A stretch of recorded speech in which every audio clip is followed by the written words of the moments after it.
May all beings know the comfort and ease that is our natural state.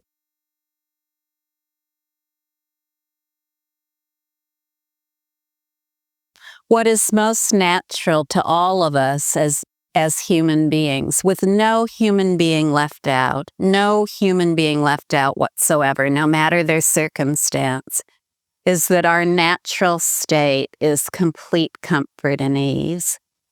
Not as some kind of intellectual idea of complete comfort and ease, but the whole body experience in every single moment is one of comfort and ease. No matter what thought comes up, there's freedom in the immediate perception of that as complete comfort and ease. No matter what emotional state comes up, there is freedom in that as complete comfort and ease. No matter what circumstance we find our place in, with people, places, and things, there is freedom in the immediate perception of that as complete comfort and ease.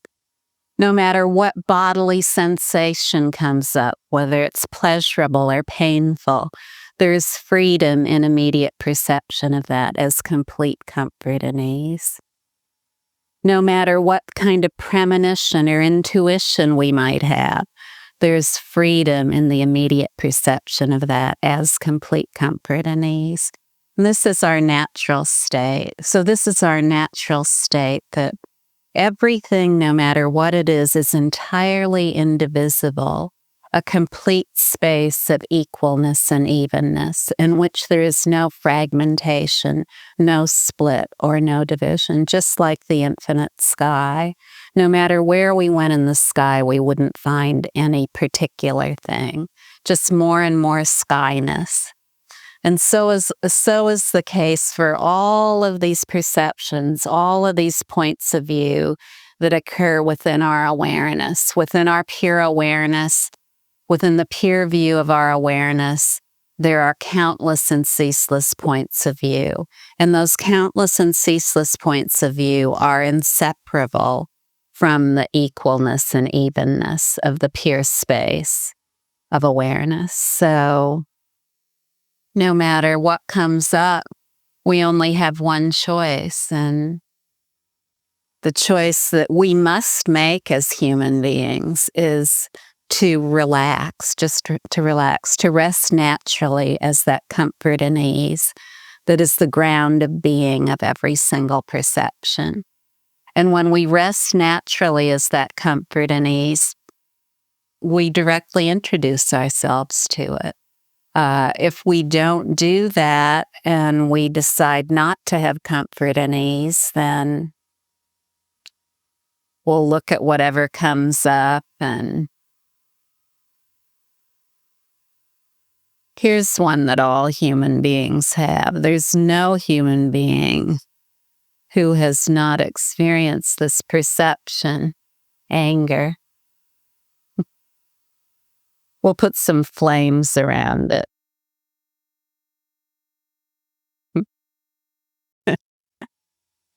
So the perception of anger comes up, and the choice that we have when the perception of anger comes up is to rest naturally without describing anything about that anger. So the anger comes up. It's the vivid appearance of anger.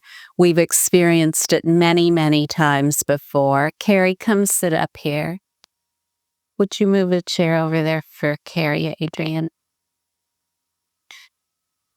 The perception of anger comes up, and when it comes up, maybe for years, whenever anger comes up, we've either just squashed it down, repressed it. We don't want to get angry because we're way too nice for that, or someone might not like us, or we blow up. Those are usually the two ways we go, one or the other. And so now when we've been introduced to the possibility of natural rest, to rest naturally for short moments many times until it becomes automatic, to rest naturally, freely, naturally, as the immediacy of every perception. Now, when anger comes up, we may remember to rest naturally. So we have a choice.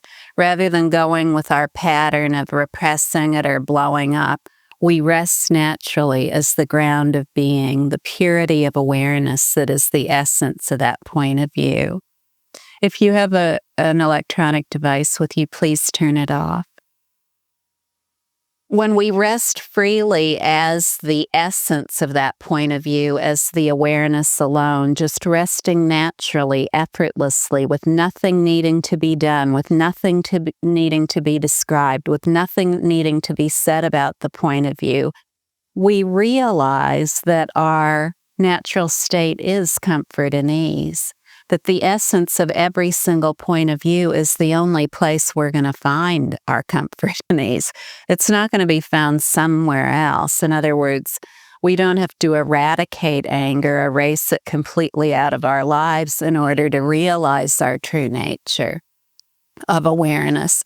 We need to realize that whatever perception is that is arising is indivisible from pure awareness.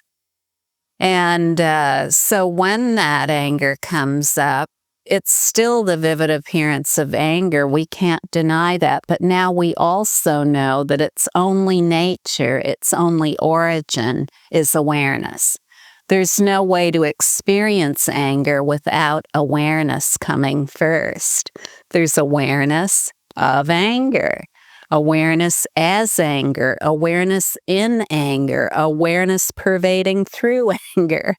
So the entire essence of being, the entire ground of being of the anger or any other perception is this awareness that always comes first in every experience, no matter what it is. And if we've spent decades having perceptions come up and then running off into millions, trillions, countless other stories of point of view about that one point of view that's come up, then it may take some discipline for us to learn to rest, because it's just a habit we have of not recognizing awareness. That's all that's going on. We always are awareness, whether we don't recognize it or not. It makes no difference whatsoever. So it's entirely up to us to either recognize it or not. So in the beginning, it may be difficult to rest naturally, and maybe it won't be. And maybe you won't even need to rest naturally at all. Maybe you'll just come here and just feel the sense of what reality really is and know that that is you, and then carry that with you as all your perceptions. When a perception comes up, it's, oh, wow, I know who I am now. I don't need to go there. So you don't even need to actually make an effort to rest naturally. But if you do, just know that there's nothing to it other than being at ease in the immediacy of perception, being totally at ease with not needing to make anything out of it. So say you see someone you don't like and you've decided something about them. They're a such and such, they're a lunatic or whatever they are.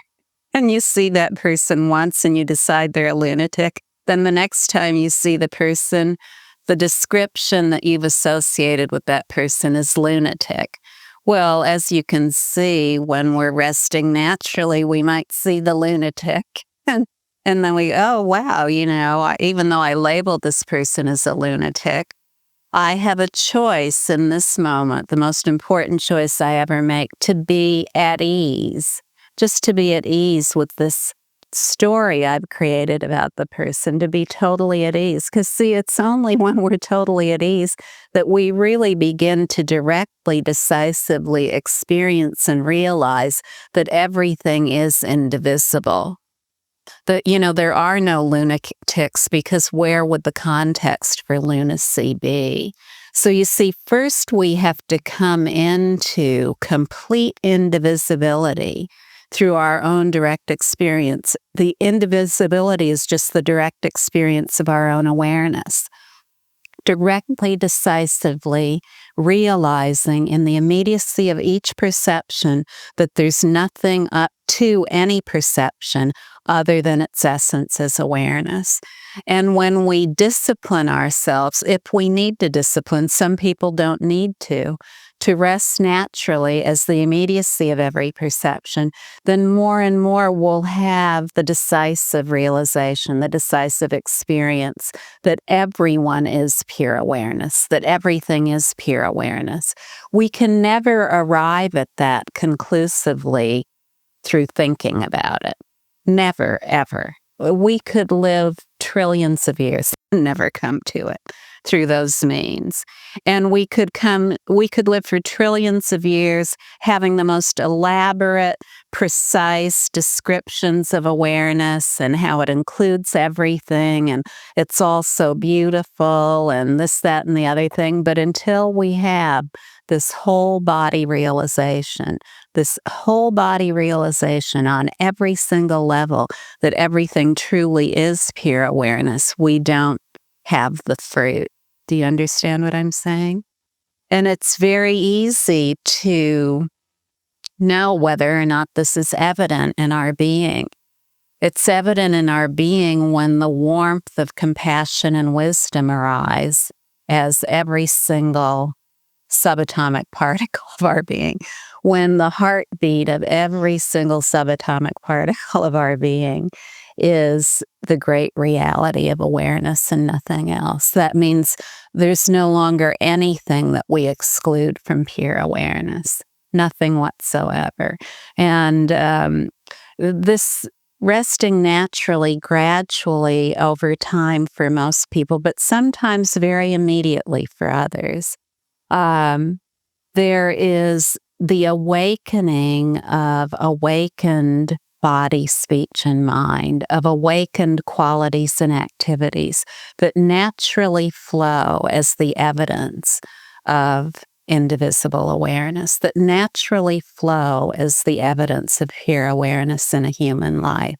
And all that means is that instead of thinking about ourselves all the time, which is what the habit pattern is when we live from point of view, that more and more what we're thinking about is this magnificent display that is entirely unified, that has never been divided in any way. This is what we're thinking about.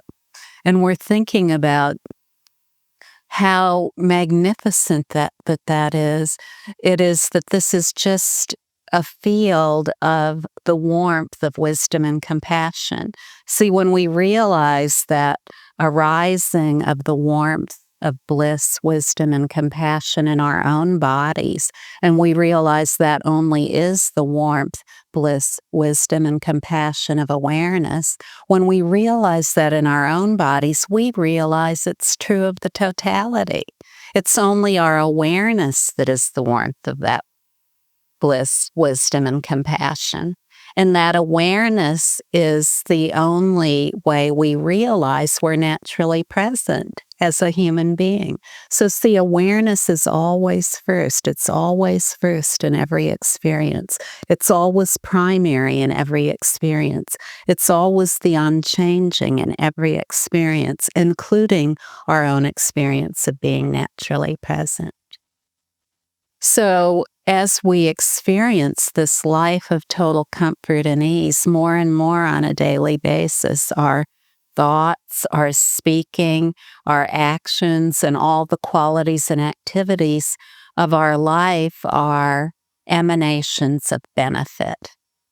We're thinking and speaking about what's good for the whole. Our actions in life are about what's good for the whole. We take care of ourselves, of course, and we take impeccable care, immaculate care of all of our relationships in our own personal circumstance. But our life is committed to this benefit that not only includes our permanence, our personal circumstance, but the benefit of the whole. So you see, this is the marked evidence of being totally free. This freedom is something that's talked about in many different kinds of circumstances, but it's very important to be totally clear about what true freedom is. And, this isn't just something I'm saying. I'm just repeating things that have been said for tens of thousands of years. As long as human beings have been around, this has been the case. And there's no reason at all why everyone can't be living this life of complete comfort and ease that's the natural state. When I say it's the natural state, I mean it's true for everyone. There's no one left out, not the greatest saint or the greatest criminal. There's no one left out. No matter how heinous one's deeds have been all their life or how exalted, there's no one left out. Everyone is the great reality of this awareness. The experience of crime, awareness is primary. The experience of holiness, awareness is primary. So you see, awareness is the root of all experience. And no matter what these circumstances are that come up in life that we care so much about, for example, we don't want people running around murdering each other. We just don't want that. That's not of benefit to the whole, and that's very clear. It's a vivid appearance. We don't want it to happen, and it's clear that it does happen. But if that's all we see, then we come up with solutions like capital punishment. Oh, that person, they're just nothing but a dirty old murderer and nothing else. And so we'll take that person and we'll snuff out their life, and then they won't be able to snuff out anyone else's life. Well, that's one way of looking at it. But see, through point of view, we only have one angle of vision. When we only see something according to its dictionary definition or description, which is the conventional designation, then that's all we see about that situation. We don't see any other solutions. So within that framework or context, the solution making is very limited, whether it's what to do about murderers or what to do about the ozone layer or what to do about nuclear missiles or what to do about starvation or what to do about clothing, what to do about shelter, what to do about adequate health care, what to do about education. If we look at those things through the angle of vision, of point of view, the solutions are totally limited. Here is the basic space of awareness as represented by this page, and then out as far as you can go into infinite space, which would be nowhere. You'd never reach an end. And so the solutions, can you see this tiny dot that I put on the page? The solutions to any of the problems that I just mentioned, when they're addressed from point of view, they all exist within that context. Tininess, inadequacy, inability to solve the problem. And as long as any problems are addressed within that teeny tiny context, whether they're in our own lives or these things we all greatly care about that face our world and our human community, then we won't arrive at solutions. We'll continue to devolve into more and more chaos. More and more of the things that we don't want to happen will continue to happen. And not only will they continue to happen, but they'll have greater magnitude. We see this already. What I'm pointing to is not an alarmist position. It's absolutely clear that this is what's occurring.